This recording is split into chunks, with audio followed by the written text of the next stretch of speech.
Um, this lesson that I've created and it going well is entirely predicated on my assumption that you did what I asked. You watched the video to its conclusion and you prepared notes. So I'm going to dispense with all of the introductory things that were in the video. The point I was trying to make for the first 11 minutes of the video was to show you, and I would do the same for a factoring quadratics lesson. I would show a student how when you multiply two binomials, you get a quadratic. Or when you multiply two linear polynomials, you get a quadratic. And then we understand better that going backwards. So that's what I was trying to accomplish in the video, was to get you to see that. So we're going to start right away. So today's the 27th.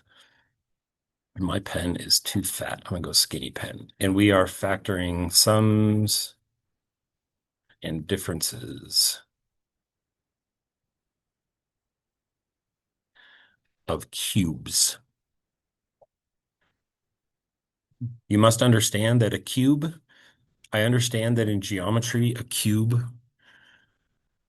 refers to a rectangular prism where all six faces are perfect squares. That's the definition of a cube. You can imagine how upset a nerd like me was when Nintendo 20 years ago released the game Cube and it wasn't built out of six squares. It was longer or than it was tall. You know what I'm saying? So they should have called it a game rectangular prism, but that's neither here nor there. So when you're in Ms. Crump's geometry class, a cube to you is going to be a rectangular prism with six squares, perfect squares as its faces. In algebra context, a cube refers to something that is acquired by cubing something else. So like, for example, why is 27 a cube? I need you to know from this point on that that's what we'll refer to him as. Like, hey, that's a cube. What does that mean? It's exactly that. It means that if you took 3 and cubed it, you would get 27. Hence, we say that 27 is a cube. Give me another example of a cube. 512. Yeah, man. That's what I came here for today. 512, because it is what? 8 cubed. Okay. By definition, if something is acquired by cubing something else, then the something that you got is called a cube. And cubes can be variable values as well. An algebraic cube would look like this. X cubed is a cube by definition. I mean, it's hard to argue with the logic there because it's quite literally X cubed. Is X to the sixth a cube? It is. And what's interesting about it is that it is something cubed. If you took X squared and you cubed it, you would multiply those exponents together, and 2 times 3 is 6. Therefore, by definition, X to the sixth power is a cube. Give me another example of an algebraic cube. 700. Well, that's a numerical cube, but let's stick algebraic for a few more seconds. Give me an algebraic cube. How about this? I'll do the variable. You pick a power. M to the what? 9. Whoever said 9, thank you. M to the ninth is a cube. And the reason it's a cube is because it can be obtained by taking M to the third and cubing it. What we could learn from this as our brain starts to make connections is that, wait, are you saying that any variable with a power that is a multiple of 3 is a cube? Anything. Like we could prove that M to the 18th is a cube because it's M to the 6th cubed. And then finally, we can put numerical and algebraic cubes together, and we can say with confidence that 64 x to the 12th is a cube. Let's break it down. What is the cube root of 64? You can look at your sheets. It's 4. Since this part is cube rootable into 4, and this part is cube rootable into x to the 12 divided by 3, we can therefore prove that 64x to the 12th is a cube because it is something cubed. I'm lingering on this because your success will be completely reliant on your ability to look at something and say, what did I have to cube to make it? In other words, what's its cube root? Okay. So that's what I mean when I say the word cube. It is something that was obtained by cubing something else.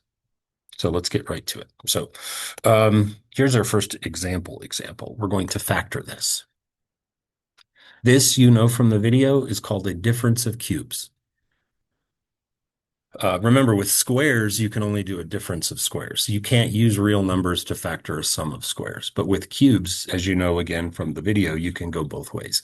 So this one happens to be a difference of cubes. And you know from the video that we're completely dependent on our ability to figure out the answer to this question.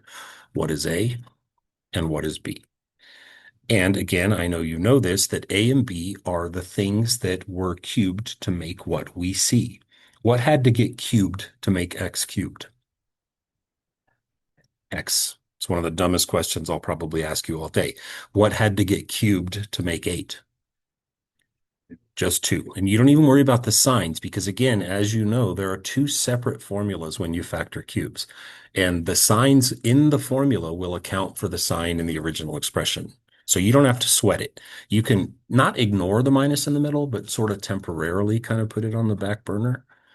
Okay, so that's step 1 is you have to identify A and B. Does anyone remember or have in their notes the 2 formulas that we have for factoring cubes? Let's get this out of the way right now. Let's make it official. How do we factor A cubed minus B cubed? What is the formula?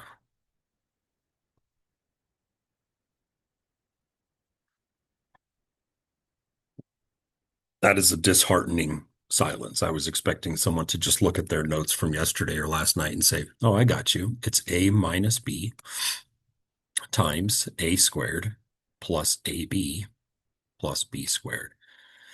So that is one of the 2 formulas that we're going to be completely relying on for the next few days. Okay, I call this short set, long set. All right, the short set is going to mimic the sign of the original expression. The long set is going to be either plus minus or minus plus, depending on whether you've used your minus early or not. I'll switch colors. What is the other formula for A cubed plus B cubed? Short set, long set. What goes in short set? A plus B.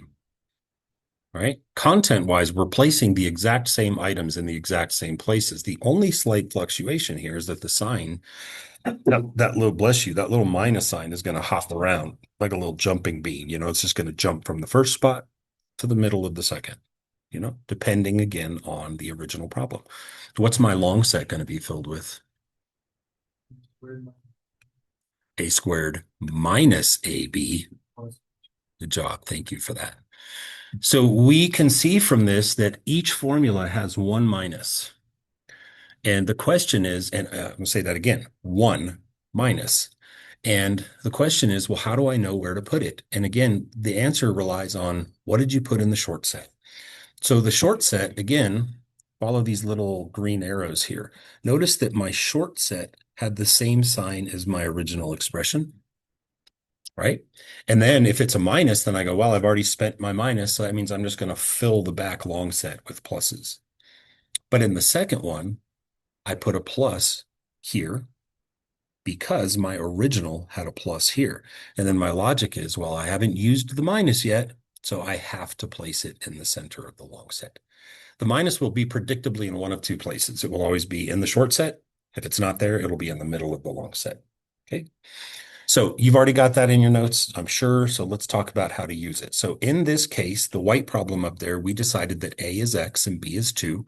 So now it's literally just a matter of plugging it in.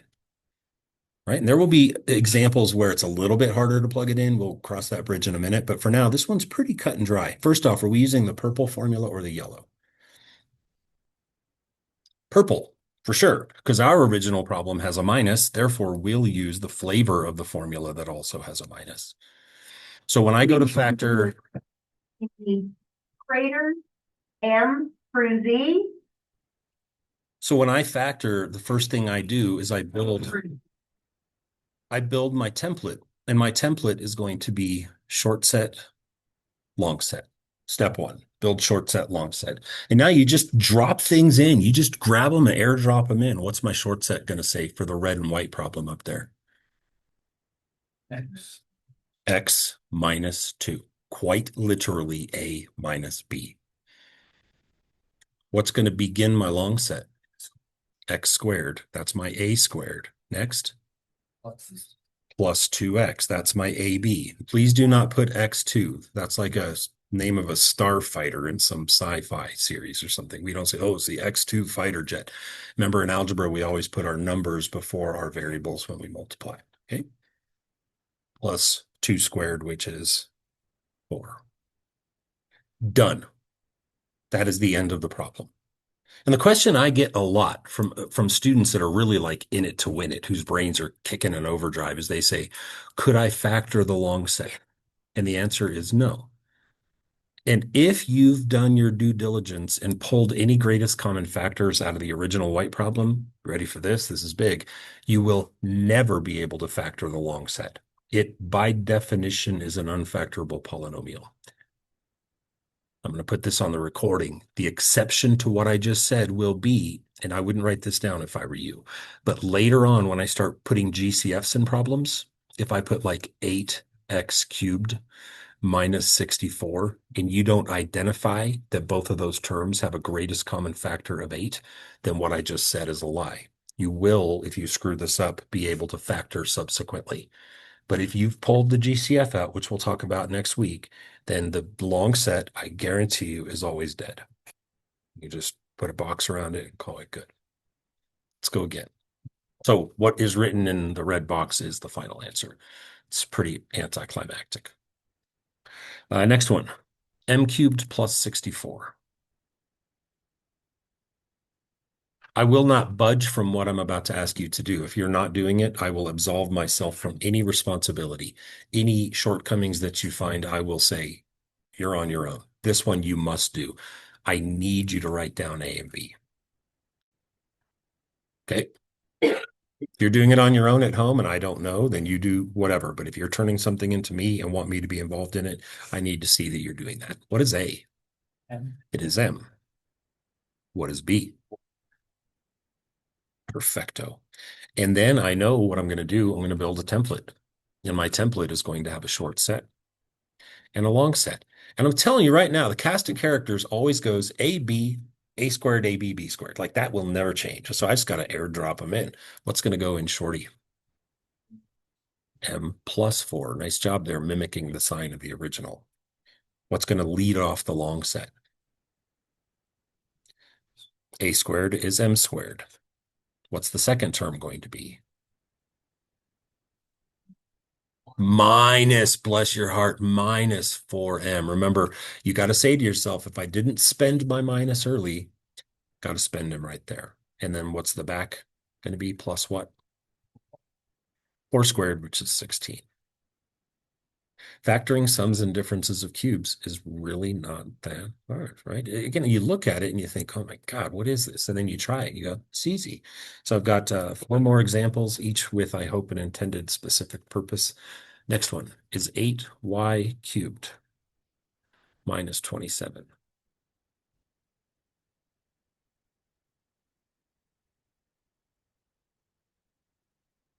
What's A? 2y. Nice job. That's where the struggles can start for some people, is identifying that, okay, now I've got a number and a variable, so I've got to cube root both parts to find A. What's B? 3. And remember, we're paying no mind to the sign yet. We're just mechanically going through and finding A and B. The sign will take care of itself when we pick the right template for our formula. So build it, short set, long set. And then it's robotic from here. You could program a TI 84 to do this for you. Just take from here, drop in here. What goes in the short set? A minus B, just like that. 2y minus 3. This is primarily, from my years of teaching this is where I'd say about, this is not hyperbole.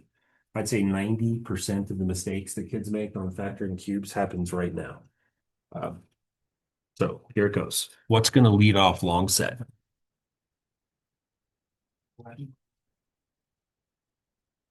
It is 4y squared. And you did it. You said, when you said 2y squared, you did exactly the thing that people do. So I want you to note that. I don't know how you do that, if some of you use highlighters or whatever, but at some point, like when the day comes early next week where you're preparing for your quiz on this, I would make a notation there to remember that when you do a squared, you're squaring both parts of a, right? The 2 has to get squared and the y has to get squared. I'm telling you again, that's almost all mistakes happen right there. Second term, it's plus for sure. AB, say it again, 6y. AB is a mashup. You just take whatever A is and whatever B is. So A is 2y, B is 3, and you quite literally mash them up. Multiplication is like chaotic. It can be just, it's a mess, but then you clean it. The 3 and the 2 find each other to multiply to make 6, and then you just attach the y for 6y. Mash it up. And then the back end is what? Plus 9. Good. Any questions so far? If you're sitting here right now confused, I have good news. When this confusion passes, you're going to feel really good about it. Like it's going to go when the light, some things in math, like when we're doing like conic sections and pre-calculus, there's no switch. It goes from sucking to sucking a little less to middle. Like it's a process. This one, a switch is going to flip and you're going to understand, oh, I'm just putting things in. So if you're feeling intimidated, just you'll be fine. I promise. All right. Fourth one is 125k cubed plus 216m cubed. It looks so scary until we find A and B. So one at a time. What is A? 5k. Since it's got a number and a variable, I have to kind of pry both parts off, cube root both parts. 125 produces a 5. The k to the third produces a k to the 1. What's B? B is what? Nope. To get an 8, I would have needed a 5/12. 6. So I have a 6 coming out of a 216 and an m coming out of the m cubed. And the identification is done, and the rest from here is just plug and chug. Build a template, short set, long set. And we're going to use the formula that starts with a plus because we want to mimic the plus in the original problem. What's shorty going to be? Perfect. 5k plus 6m. And I'm just going to write this in yellow down below for anyone who might be a little confused. I really just wrote a plus. Bless you. Okay. That's all I did. That's all we did. And now we know whoever whoever it was that said 2y squared last time is going to learn what are we going to lead off long set with? We're not going to write 5k squared. We're going to write 25k squared because the lead off in long set is a squared. And a squared means square both parts of a. Square the 5, square the k. Middle is a mashup. What's the sign of the middle going to be? Minus. We haven't used it yet. Got to use it there. He's never going to jump anywhere else, dudes. He's going to either be in the front set or the middle of the back set. Mash up the A and B. Put them together. What do you get? 30 km. And math people will universally tell you that when it doesn't matter, we generally will alphabetize our variables. Okay, I've got nothing against like MK. It's just that we generally, given the choice, would put XY before we put YX, but it's not wrong if you put MK, whatever. And then at the back end, we have plus what? 36 m squared. Done. It's pretty robotic, huh? Once it clicks. Yep. Okay, I've got two more for you. This one made it onto the note card last night. And the reason I put this on the note card is because I want to make sure that we're all clear that sometimes the number is going to come before the letter. You do not have the right to write it backwards. Subtraction does not commute. Remember that addition, even if no one's ever used the word commute, what it means is you can do it backwards. There are two operations in math that commute, times and plus, right? No one cares what order. If Coulter wants to do 4 times 3, he could do 3 times 4, right? And if you want to do -2 plus 5, you can do 5 plus -2. Like addition and multiplication are commutative, we say. Subtraction is not. So you do not tinker with this. You don't write it backwards because you like it the other way. You get what you get. Don't throw a fit. So here it goes. Keep it in the same order. You could pull a negative out, as you'll see from the next example, but it's kind of a pain. So just take what you get and move on. What is A? Nice way to use your resources there. What's B? And if you've got your pieces, then you know what to plug into the template. So we're going to build short set, long set, and then you just pick the right template. We're going to use the one that starts with A minus B. So what's my shorty going to be? 9 minus Y. Quite literally A minus B. What's going to lead off long set? 81, because that's A squared. What's my sign of my middle going to be? Plus. Already used the minus, don't use it again. And go in the middle is a mashup. What is it going to be? I heard you. 9Y. And then on the back is just a B squared, which is Y squared. If that feels weird to you, get over it. It is what it is. Variables won't always come before numbers. It's not the way it works. This last example, I scoured your assignment and I tried to think of every possible contingency. If you've had me as a teacher before, then you know that sometimes something slips past the keeper. You start working on the homework and you go, oh, what about this one? And then I have to start the recording again. But I think I covered it all. You will see at least one problem where there's a negative in the front. For your notes, if you're still listening, and I know I'm right at the point where I should have stopped talking like 5 minutes ago, scientists say that I've used up my time, but I need you to hear this. When we factor, if the leading term is a negative, we have to or should pull out a negative. So what I'm going to do is this is a little taste of what's coming with GCF is I'm going to undistribute the negative from this expression like this. I'm going to take the negative out front and I'm going to rewrite the whole dang problem. I am not factoring per se. I'm just fixing it before I factor. If I pull the negative off the 64x cubed, you would agree he's just a 64x cubed now, right? And what will the second term be? Nope. Positive. Plus. It'll switch to plus because we pulled his negative out. Get used to that. Pulling out negatives if the front term is negative is a non-negotiable. And we'll start doing a lot more of that. Once we learn all the different types of factoring, then I'll start sprinkling more GCFs like this one, okay? But now we say negative, you go in timeout. You go sit over there and go grab a snack or something. I'm going to factor this set of parentheses. My focus now is not the negative. He's not gone. He's just in timeout kind of. So when I look at what's in parentheses now, what is A? 4x. What is B? 7y. So we're just going to carry on factoring the white parentheses as if everything were fine. And then when we're done with our short set, long set, we're going to take that red negative and just whoop it right down into the front there. Nothing to it. So let's build a template. Short set, long set. You are no longer looking at the original problem. In fact, I'm going to go so far right now as to scroll my screen up so that you can't even see it. So don't base your answer to this question on something that's not on the board. Which template are we going to use, A plus B or A minus B? A plus B, because the actual problem we're doing now is the white one, and it's got a plus sign. So what is A plus B going to look like for us? Nice. And then let's kick it off. What's A squared going to be?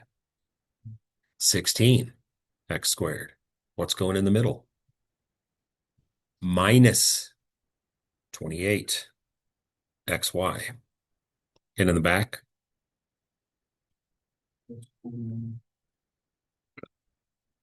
And the last thing to do, if you would watch my magical little pen here, is to take that negative up there that we had previously placed in timeout. I don't know if I can actually grab him or not. Oh, I can. How fun. Take it and go, and you're done. Whenever you pull a negative out, again, put it in a temporary timeout. Just remember to bring it back when you're done dorking around with the problem. That's it. Do you have any questions? All right, we're going to work on assignment 3. I'll pause the recording, keep it alive, but I'll pause it. Let me know if you come up against something that your ding dong teacher forgot to tell you about.